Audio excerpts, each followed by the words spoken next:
할렐루야, 할렐루야. 오늘도 하나님의 풍성하신 은혜가 여러분 삶과 여러분의 찬양 가운데 있기를 주 이름으로 축원합니다. 오늘은 여러분 요한일서 3장 1절부터 18절에 있는 말씀을 통해서 하나님의 자녀로 살라라는 제목으로 하나님의 말씀의 은혜 나누도록 하겠습니다. 우리 이민자들의 가장 관심이 있다면 아마 신분의 문제가 아닐까 싶습니다. 신분이 확실하고 또 사람 살만하다면 모든 사람이 큰 걱정 없이 살아가지 않을까요? 옛날 중세에 계급사회에서 신분이 올라간다면 그것도 축하할 일이고 기뻐할 일입니다. 이민자들에게 있어서 이 신분의 문제는 관심을 넘어서 생존에 관한 문제입니다. 그래서 신분의 문제가 해결되지 않아서 미국에 머물고 싶지만 다시 가는 학생도 있었고 또 교포도 많이 봐왔기에 안전한 신분 또한 이 신분의 승격은 모두에게 축하하고 축하를 받습니다. 불안정한 우리의 그 신분에서 확실한 신분, 더 나은 신분으로 우리가 변화된다면 얼마나 기뻐할 일입니까? 오늘은 성경 요한일서에서 그 신분에 관해서 말씀하고 있습니다. 요한 사도는 우리의 신분이 어떤지를 소개하고 있습니다. 바로 하나님의 자녀가 되는 신분의 변화입니다.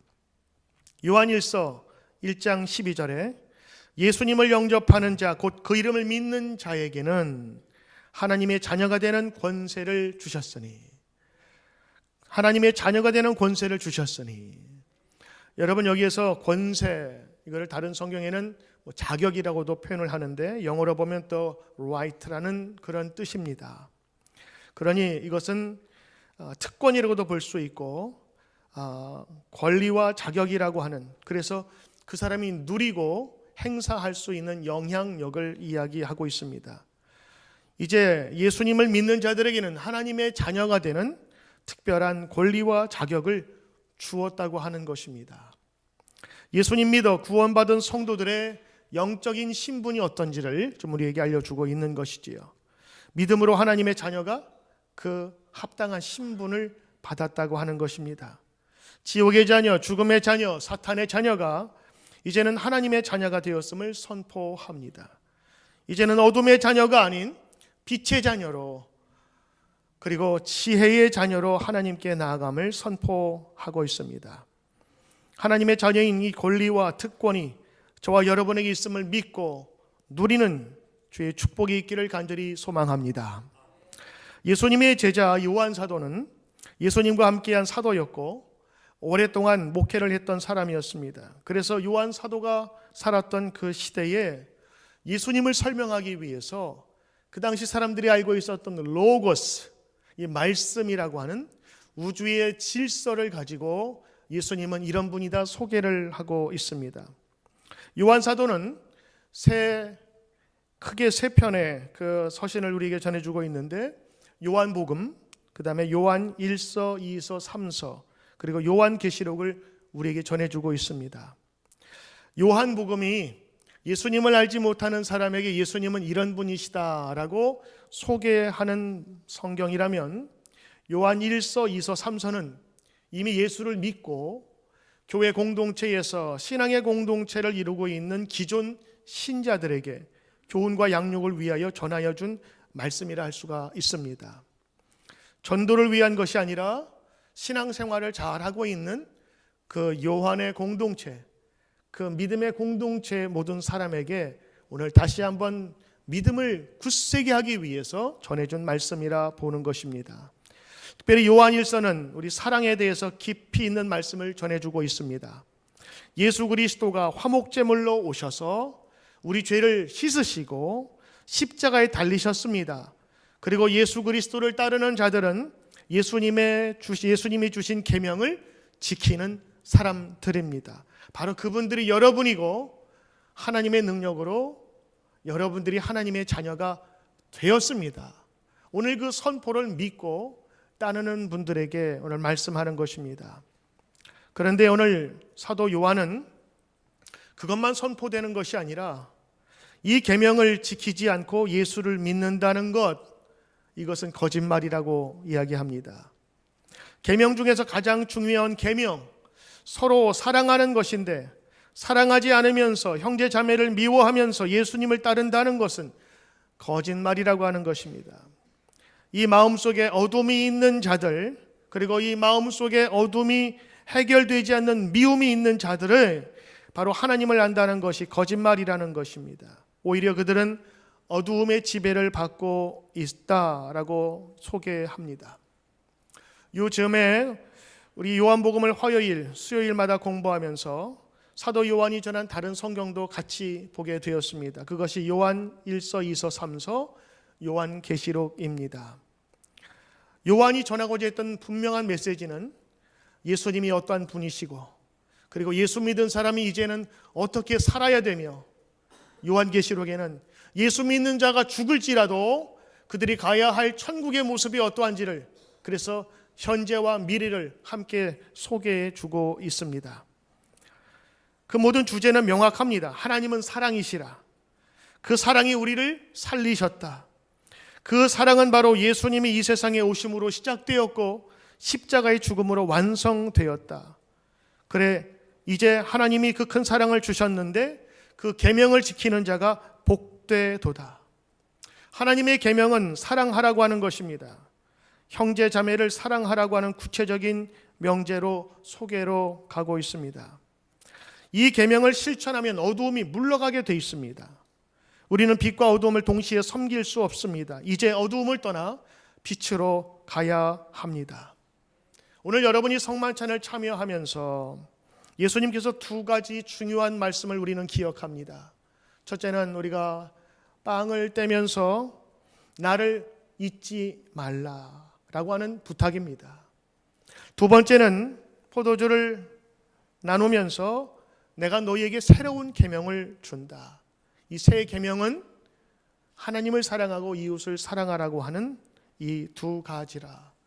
그래서 이 성만찬에 참여하신 분들은 아멘하며 그 말씀에 동의하고 예수님의 그 부탁을 내가 이제 몸소 행하겠습니다라고 하는 다짐으로 이어지는 것입니다. 성만찬은 그래서 우리에게 주신 축복이기도 하고 예수님께서 마지막 우리에게 남겨준 유언의 말씀, 부탁의 말씀이기도 한 것입니다. 2장에서는 새 계명을 준다 말씀하시면서 9절 빛 가운데 있다 하면서 그 형제를 미워하는 자는 지금까지 어둠에 있는 자다. 10절 그의 형제를 사랑하는 자는 빛 가운데 거하여 자기 속에 꺼리낌이 없다. 11절 그의 형제를 미워하는 자는 어둠에 있고 그 어둠에 행하며 갈 곳을 알지 못하나니 이는 그 어둠이 그의 눈을 멀게 하였음이니라고 전합니다. 그리고 여러분이 읽으신 오늘 요한 1서 3장은 그 주제에 계속 이어져 우리에게 소개를 해주고 있습니다. 1절에 그 어떤 사랑이 우리에게 베풀어졌는가?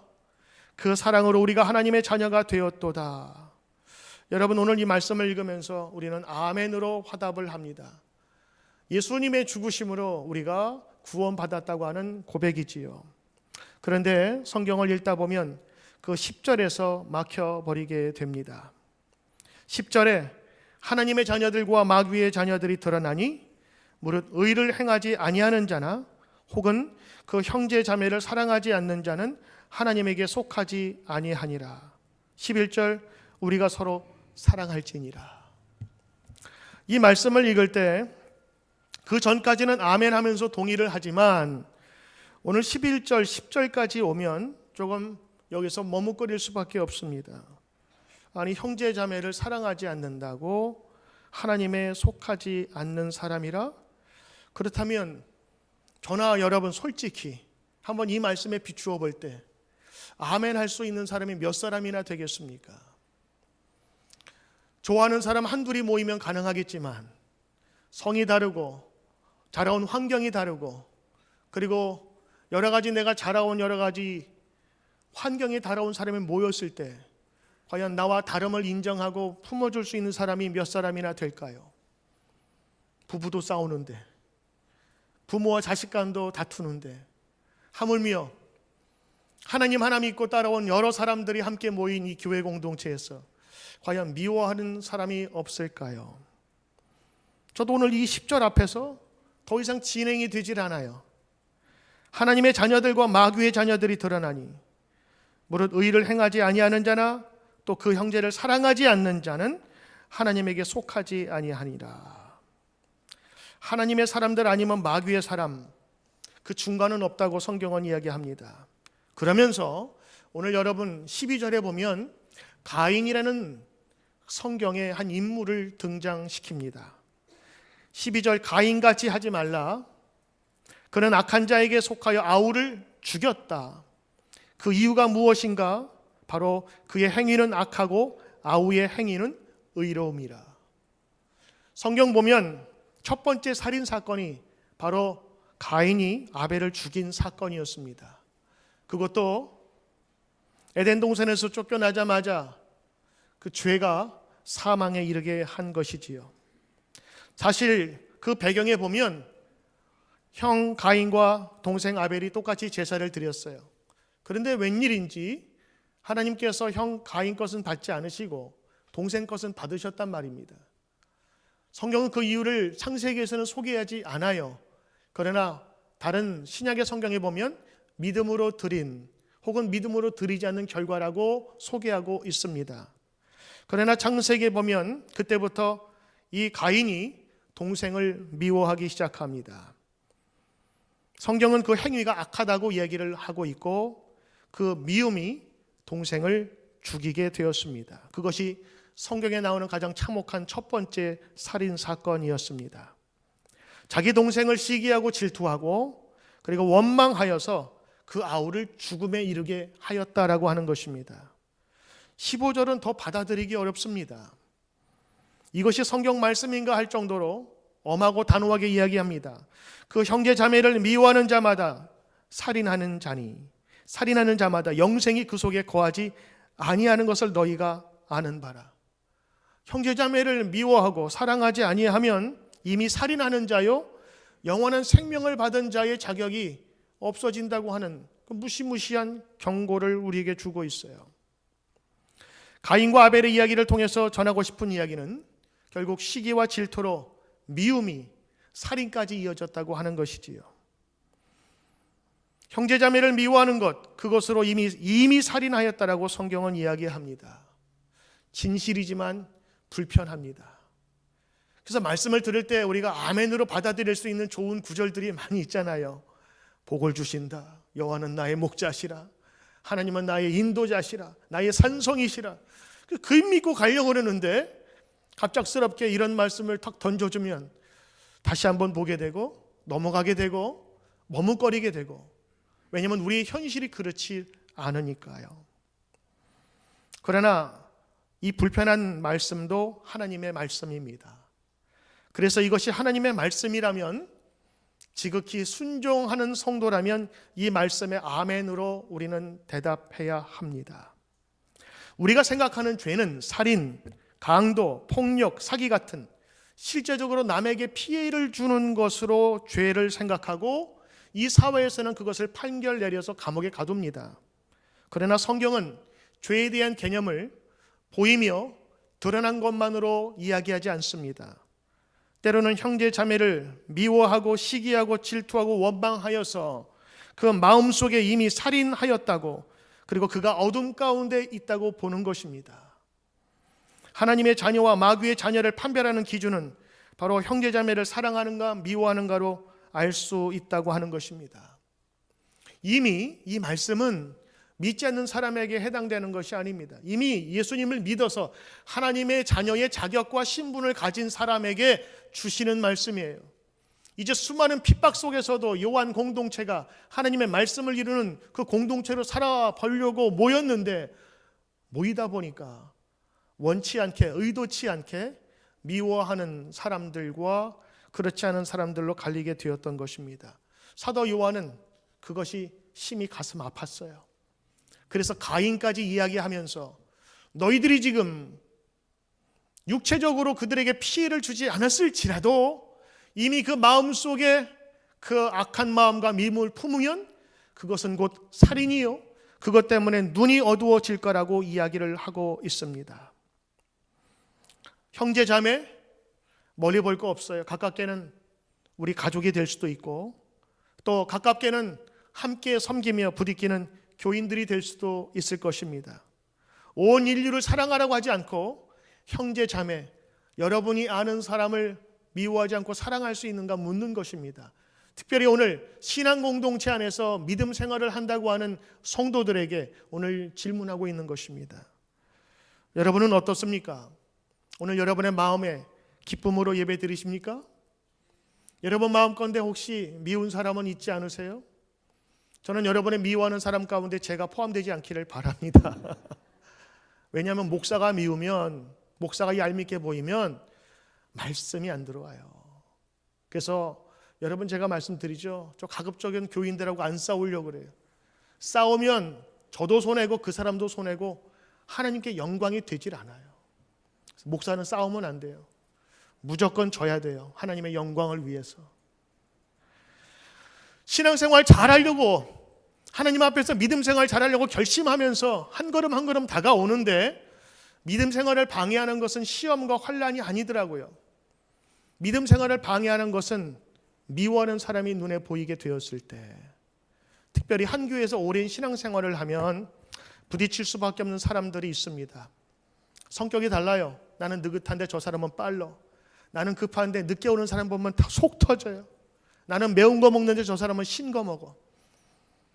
식당에서부터 선교의 일, 봉사의 일, 모든 것이 부딪힐 수 있습니다. 오래 같이 신앙생활 하다 보면. 아직 여러분 신앙생활하면서 미운 사람이 없다면 교회 나온 지 얼마 안 됐거나, 왜냐하면 잘 모르니까 그 속성을, 아니면 정말로 하나님의 자녀처럼 매일매일 와서 회개하고 주님의 은혜 가운데 사람일 줄로 믿는데 저는 후자가 되길 바랍니다. 여러분 자녀들이 말을 안 들을 때, 구체적으로 따지면 갑작스럽게 잘 키워놓은 딸이 웬 이상한 놈 데리고 와가지고 결혼한다고 박박 우기면 부모들이 속 터지잖아요. 그때 엄마들이 하는 얘기가 있어요.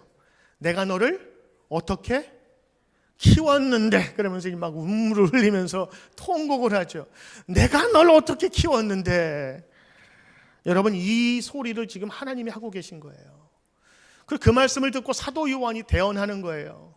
너희들이 어떻게 태어났는데, 너희들이 어떻게 하나님의 신분, 하나님의 자녀가 되는 신분을 가졌는데, 예수님께서 그걸 해결하기 위해서 죽기까지 했는데, 하나님이 원하시는 바는 예수님을 믿어 구원받은 사람들이 하나님의 자녀가 되는 권세, 그리고 권리, 그리고 그 특권을 받은 하나님의 자녀들은 성경 우리가 읽은 것처럼 죄를 지을 수도 없고 죄 가까이 할 수도 안 되고 하나님 자녀답게 살아야 한다.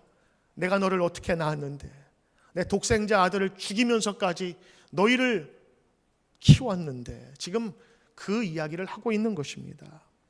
3장 1절에 보라, 아버지께서 어떠한 사랑을 우리에게 보이셨는가, 그 얼마나 큰 사랑을 베풀어서 하나님의 자녀라 일컬음을 받게 하였는가. 지금 우리말로 바꾸면 내가 너희를 어떻게 낳았는데 하는 소리입니다. 하나님 아버지 곧 우리 하나님께서 우리에게 주신 사랑이 무엇인지를 가르쳐주고 있어요. 우리는 죄인의 몸에서 태어났습니다. 그런데 우리 하나님 아버지께서 그에게 크신 사랑을 무조건적으로 주셨어요. 그래서 이 무조건적인 사랑에 여러분이 제가 포함된 것입니다. 조건 없이, 그리고 하나님의 무한하신 사랑으로 우리를 덮어주셨어요. 우리 성도가 살아갈 때에 미운 사람, 혹시 원수 맺은 사람을 용서하라고 할 때는 우리 인간적으로 할 수 없습니다. 내가 입은 손해가 얼만데. 그런데 한번 곰곰이 생각해 보는 거예요. 우리가 하나님께 받은 은혜를 생각해 보면 우리가 용서하지 못할 사람이 없다고 하는 것입니다. 그래서 오늘 하나님의 자녀의 신분과 함께 너희가 어떻게 태어났는가를 다시 보는 거예요. 믿음 생활하면서 때로는 예배가 방해될 때가 있지 않겠어요? 싸우면 그렇습니다. 그래서 저는 우리 성도들에게 부탁해요. 제발 주일날 오전에는 싸우지 마세요. 싸우더라도 예배 후에 싸우세요. 왜냐하면 벌써 부부가 올 때 얼굴이 틀려요. 전 딱 보면 알거든요. 오늘 싸웠군요. 부부싸움 하고 나서 새벽 기도 가자는 말을 할 수 있어요? 어떤 분 그러더라고요. 새벽 기도에 부부가 늘 나오는데 안 나오는 날은 싸운 날일 가능성이 높대요. 왜냐면 전날 대판 싸워놓고 새벽 기도에 가지고 어떻게 얘기하겠어요? 너나 잘 믿어 그러지. 그런 꺼리낌이 우리를 믿음의 생활을 방해하는 것입니다. 10절에 보니까 무릇 의를 행치 않은 자나 또 그 형제를 자매를 사랑하지 아니하는 자는 하나님께 속하지 아니하니라. 우리가 구원은 받아서 하나님의 자녀로 살아가지만 구원의 확증은 있어요. 그러나 우리의 삶 속에서 하나님께 속하지 않을 수 있다고 하는 것입니다. 믿음은 있어요. 그러나 하나님께 속하지 않은 사람으로 우리는 살아갈 수 있는 것입니다. 하나님 나라에 들어가기 위해서 이 땅에서 거룩하게 살아야 합니다. 11절에 우리가 서로 사랑할지니 이는 너희가 처음부터 들은 소식이라. 구약에도 있어요.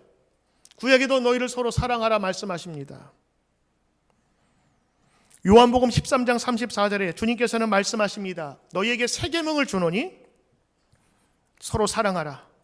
내가 너희를 사랑한 것 같이 너희도 서로 사랑하라. 예수님께서는 우리 목숨을 주시기까지 사랑하셨습니다.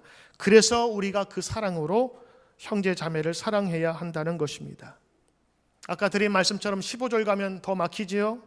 형제 자매를 미워하는 자마다 살인하는 자니 살인하는 자마다 영생이 그 속에 거하지 아니하는 것을 너희가 아는 바라. 사도 요한은 미워하는 자를 살인하는 자라고 규정하고 있습니다. 왜냐하면 미움이 곧 이 성경에 나오는 이 가인을 죽음의 사람으로 살인자로 만들었기 때문인 것입니다. 예수님은 가늠한 자를 탓하지 않으시고 오히려 가늠한 마음이 들었으면 눈을 빼어버리라. 그 눈 없이 천국에 들어간 것이 나으니라고까지 말씀하셨습니다. 우리가 왜 형제자매를 미워하지 말아야 되느냐? 첫 번째는 우리의 영혼을 위해서입니다. 미워하는 순간 이미 살인했다고 성경은 말씀하시기 때문이지요. 내 손에 칼만 들지 않았지 얼마든지 우리가 살인자로 될 수 있는 충분한 자격이 있다고 하는 것입니다. 우리 영혼에 그늘이 지고 어두움이 생기는 것입니다. 두 번째 우리가 사랑해야 될 것이 있습니다. 바로 그것은 우리가 이미 사랑에 빚졌기 때문입니다. 16절에 보면 우리가 그를 위하여 목숨을 버렸으니 우리가 이로써 사랑을 알고 우리도 그 형제들을 위하여 목숨을 버리는 것이 마땅하니라. 마땅한 거예요. 사도 바울의 그 인생을 보면 처음에 믿었을 때 하나님의 은혜로 하나님을 만났을 거 아니겠어요? 주님을 만났는데 그러면 적어도 사도 바울 정도면 나이가 들면 들수록 전도하면 전도할수록 그의 삶이 더욱더 성자처럼 변해야 가는 것 맞잖아요? 실제로 그랬어요. 초창기에는 많이 부딪혔어요. 바나바하고도 싸우고 자기 뜻대로 안 되면 뒤집어 치우고 다른 사람하고 편 갈라가지고 선교여행 떠났다고요. 그 나중에는 마가까지 다시 돌아오게 하면서 모든 사람을 품는 사람이 되었어요. 그런데 그의 겉모습과는 다르게 사도 바울의 고백이 희한합니다. 그의 마음도 점차로 성자가 되어야 될 터인데 그의 고백은 정반대였어요. 처음에 믿을 때는 죄인이라고 했다가 그가 성숙할 때는 죄인 중에 죄인이라고 했다가 마지막 그의 노년에 나는 죄인 중에 괴수라, 죄인 중에 괴물이라 서로 이야기를 하면 선포해버렸어요. 그 말씀은 하나님 앞에 가까이 가면 가까이 갈수록 자신이 죄인임을 깨달았다고 하는 거예요. 여러분 믿음 생활 잘 하려면 이 깨달음이 있어야 됩니다. 그래서 이 회개의 단계를 지나지 않으면 믿음을 가질 수가 없어요. 왜요? 예수님 없이도 내가 살만하니까요. 예수님이 우리를 위하여 목숨을 버리셨으니 목숨 버려야 할 이유가 있었어요. 그 죽음 아니면 해결 안 될 문제가 있었어요. 그래서 우리를 죽음으로 살리셨다고요. 주님께서 그렇게 우리를 낳으셨어요. 성경에는 이런 비유가 있지요. 1만 달란트 빚진 자가 왕에게 탕감을 받았어요. 너무 감사해서 집에 돌아가서 있는데 자기가 빌려준 100달란트 빌려준 사람이 돈을 안 갚자 감옥에 쳐넣었어요. 그러면서 예수님께서 뭐라고 말씀하시느냐? 내가 그 왕이 내가 1만 달란트를 탕감해 주었고 용서해 주었는데 너는 고작 100달란트를 용서하지 못하고 감옥에 쳐넣어? 그놈을 다시 불러 저 어두운 데 쳐넣어라. 예수님 이야기예요. 그 이야기는 우리가 하나님 앞에 너무도 큰 은혜를 받아서 자잘한 용서는 우리가 덤으로 할 수 있다고 하는 예수님의 비유의 말씀인 것입니다. 18절에 자녀들아 우리가 말과 혀로만 사랑하지 말고 오직 행함과 진실함으로 선을 행하고 사랑하고 미워하지 말라 하는 것입니다. 사랑하는 성도 여러분, 오늘 이 성경을 여러분이 한번 읽으실 때에 마음에 부담이 되신다면 그것은 아주 좋은 반응인 것입니다. 나는 왜 못하지? 왜 나는 이 미움을 해결하지 못하지? 떨어질 것이 아니라 오히려 그것을 통해서 내가 다시 한번 설 수 있는, 그리고 그 말씀 앞에서 다시 한번 자신을 되돌아보면서 내 신앙을 점검해 가는 거예요. 어떤 분들은 믿음 생활 잘하고 방언하고 예언하면은 그것이 믿음 좋다고 생각하지만 그래요. 하나님 앞에서 바로 설 수 있겠지요. 주님께서 바라시는 것은 하나님 사랑과 이웃 사랑을 우리에게 말씀해 주셨어요. 그래서 너에게 새 계명을 주는데 하면서 포도주, 그 예수님의 피를 상징하잖아요. 이거 희생, 너희를 위한 죽음 앞에서 나한테 맹세할 수 있겠니? 새 계명을 주는데 너희가 지킬 수 있는 계명이야. 하나님을 사랑하고, 그리고 하나님 사랑한다면 내 형제 자매를 이해해주고 사랑해 주어라. 우리 말 한마디 혹은 내가 섭섭한 것, 그거 가지고 신앙생활이 좌지우지 될 수 있어요. 목사인 저도 그래요. 섭섭하게 얘기하면 금방 시무룩했다가, 설교 은혜 받았어요 그러면 또 막 올라갔다가, 또 이런 칭찬 받으면 저도 그냥 기분 좋았다가, 또 이런 불편한 관계가 있으면 또 쏙 사그라졌다가, 저도 그래요. 감정이 있기 때문에. 그러나 감정 가지고 신앙생활하는 거 아닙니다. 우리는 말씀의 기준을 가지고 하나님께 나아가는 것입니다. 하나님의 자녀로 우리는 부름 받았다고 성경에 이야기하고 있어요. 예수님을 믿는 자마다 하나님의 자녀가 되는 신분을 받았어요. 그 신분 받은 사람은 그 신분에 맞게 행동하는 거예요.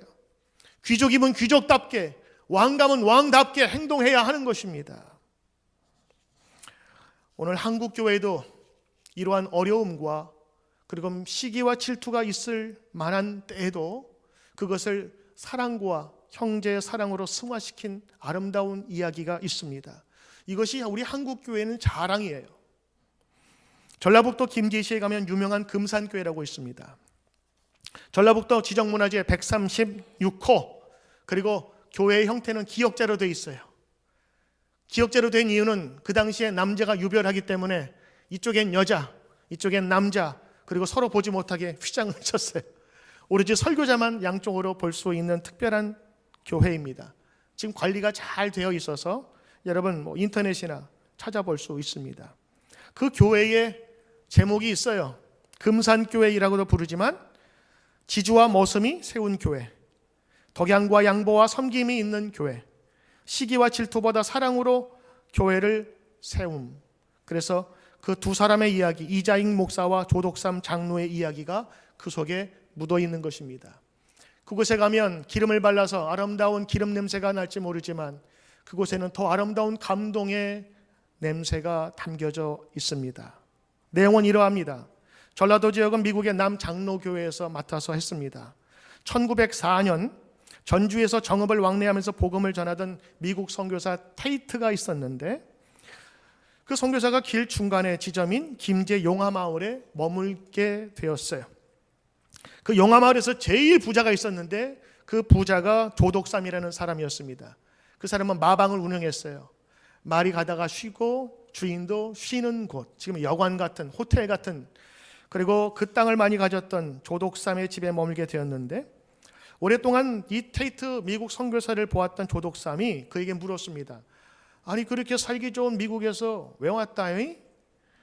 그러면서 물었는데 이 선교사님이 하나님의 사랑이요 라고 대답을 했어요. 당시 보수적인 유교 사상에 투철했던 조독삼에게는 이 놀라운 말이었어요. 저 사람이 여기서 왜 이 고생을 하지? 그래서 그 사람을 측은히 여기고 좀 고맙게 여기는 나머지 자기 사랑방을 내어서 예배를 드리게 했는데, 그것이 금산교회의 첫 시작이었습니다. 이 조독삼의 집에는 머슴 겸 이 조독삼의 말을 끄는 사람이 있었는데 그 사람이 이자익이었습니다. 나이도 조독삼보다 한 20살 밑의 청년이었습니다. 그는 경남 출신으로 6살 때 부모님을 다 여의고 고아로 굶주림을 겪다가 허기진 배를 채우기 위해서 고향을 떠나서 전라도로 오게 된 것입니다. 그 당시에 전라도는 곡창지대였어요.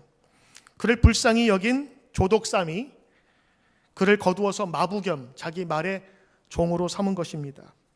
어린 시절에 공부를 전혀 하지 못했던 이자익은 어깨너머로 배운 천자문을 줄줄 외웠어요.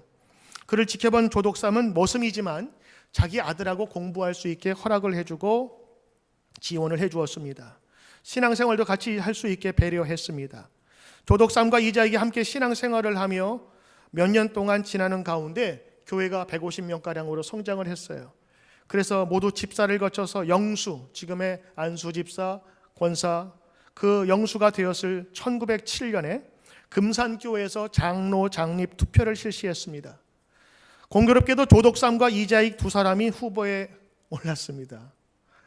한 사람은 주인이고 한 사람은 주인 말을 끄는 종놈이죠. 그때는 종놈이 같이 교회에서 장로 투표 두 사람이 붙었어요. 물론 투표했습니다. 자, 누가 됐을까요? 누가 됐을까요? 여러분의 소원대로 이자익이 되었습니다. 왜냐하면 그 당시에 모인 사람들 대부분이 다 신분이 낮은 사람이 있었을 거예요. 그러니까 투표하니까 자기 신분하고 비슷한 사람이 있으니까 뽑았을 거라고. 뒷감당은 하지도 못할 거면서. 원래는 누굴 뽑아야 돼요?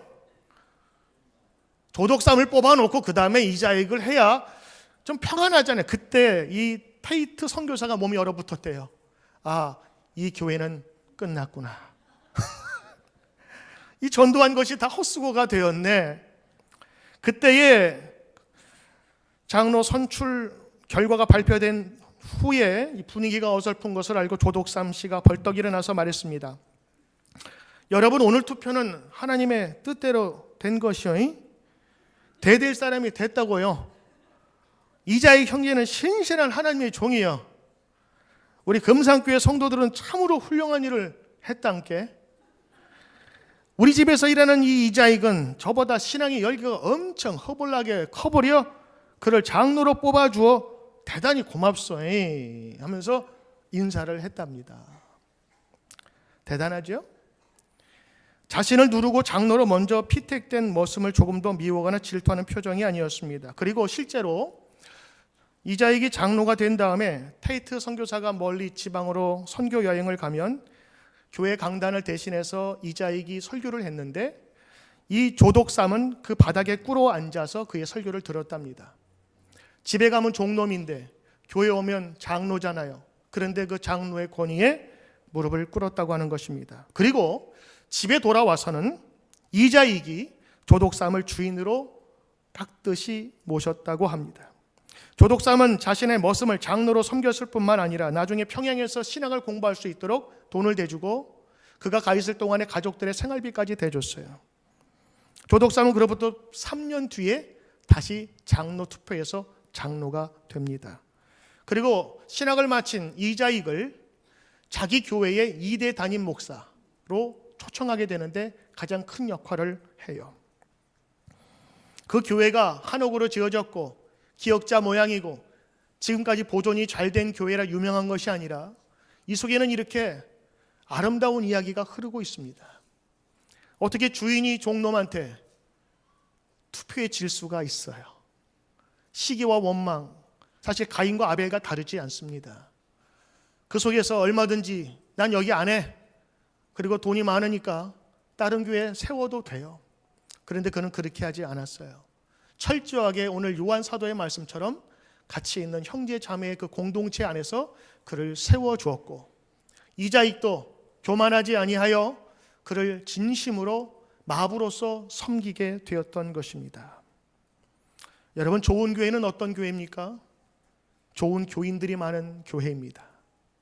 비록 목사가 좀 모자라도 성도가 좋으면 좋은 교회예요. 성도들이 좋으면 목사가 모자라도 같이 올라갑니다. 좋은 교회는 어떤 분들일까요? 하나님의 말씀이라면 순종하는 사람들. 오늘 이 아름다운 이야기 속에는 조독삼 장로의 아름다운 헌신과 사실은 오늘 이야기하고 싶은 형제 사랑이 들어있는 거예요. 형제 사랑이 없이는 그리고 그가 이미 많은 것을 가졌지만 주 예수 그리스도께서 나를 위해 십자가에 죽으셨다고 하는 그 믿음의 고백에 서 있지 않았다면 그는 결코 이러한 행동을 할 수가 없었던 것입니다. 지금과 달리 그 당시는 신분 질서가 엄격했어요. 종놈은 종놈입니다. 여자들 교육받지 못했던 바로 그 시대였어요. 그리고 함부로 신분 질서가 바뀌는 것을 원치 않았고 할 수도 없었던 때였지만 오늘 이 두 사람의 아름다운 이야기는 우리 한국 교회의 아름다운 전통과 그리고 본이 되는 이야기가 되었던 것입니다. 사랑하는 성도 여러분, 저는 오늘 요한 1서를 같이 우리가 보면서 형제 사랑하기를, 형제 자매 사랑하기를 주의 이름으로 축원합니다. 어두움이 있거나 미움이 있으면 우리는 하나님을 볼 수가 없어요. 예배 드려도 그 마음속에 분노 때문에 하나님께 다가갈 수가 없어요. 그래서 예수님 뭐라 그러세요? 형제가 다투거든 너희들 가운데 화해하고 그리고 나에게 와서 예배하라 말씀하신 것입니다. 교회에 앉아있다고 다 교인이 아닙니다. 오늘 말씀에 비추어 보면 하나님께 순종하는 자가 하나님의 자녀이고 그가 빛 가운데 있음을 선포하고 있는 것입니다. 저는 오늘 이 말씀을 다시 한번 되새기면서 하나님, 저에게도 이런 미움이 없게 하시고 형제 자매를 끝까지 사랑하도록 도와주소서 기도하고 왔습니다. 여러분도 같이 기도하셔야 돼요. 그것이 참다운 믿음을 가진 하나님의 자녀요, 하나님의 자녀로 살아가는 귀한 모습일 줄 믿습니다. 기도하겠습니다.